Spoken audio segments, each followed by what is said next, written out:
RT9 Gujarati ન્યૂઝમાં આપનું સ્વાગત છે।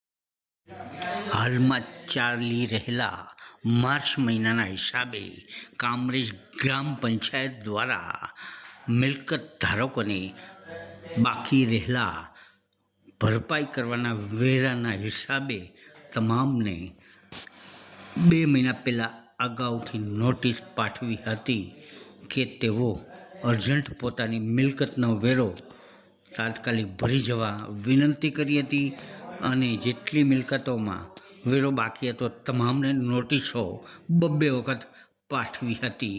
તો આજે અમુકનો કોઈ પણ જાતનો જવાબ ન મળતા કામરેજ ગ્રામ પંચાયતના સરપંચશ્રી, ઉપસરપંચશ્રી તેમજ તલાટી તેમજ સાથે કર્મચારીગણ સાથે મળીને જે બાકી રહેલા વેરા વસૂલાત રૂબરૂ જઈને ત્યાં કરી રહ્યા હતા અને અમુક મિલકતોને સીલ મારવામાં આવ્યા હતા, કારણ કે કોઈ પણ જાતનો મિલકત ધારકોનો જવાબ કે વેરા ભરવા ન આવતા આ કાયદેસરની પંચાયત દ્વારા કાર્યવાહી કડક કરવામાં આવી હતી અને કડક કાર્યવાહી હજી પણ જો ન ભરશો તો કાયદેસરની કાર્યવાહી વેરા વસૂલાત કરવામાં આવશે।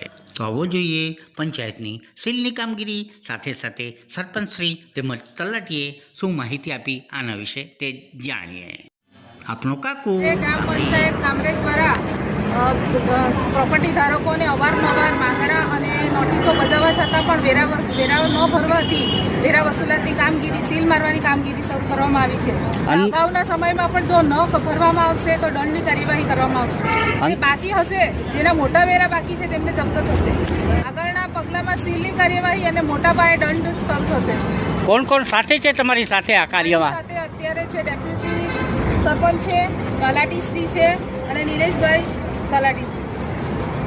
ગ્રામ પંચાયત દ્વારા વારંવાર આ મિલકત ધારકોને જણાવવા છતાં વેરા વસૂલાતની કામગીરી બિલકુલ નબળી હોય, વેરો ભરવાની આ લોકો તસ્દી ના લેતા હોય, ગ્રામ પંચાયત દ્વારા સીલ લગાવવાની કાર્યવાહી આજ ચાલુ કરવામાં આવે છે। અંદાજિત 35,000ની આસપાસ મિલકત હોય, જેમાંથી મોટા મિલકતદારોને આ કાર્યવાહી ચાલુ કરેલી છે। હાલ કાર્યવાહી કરવામાં આવશે।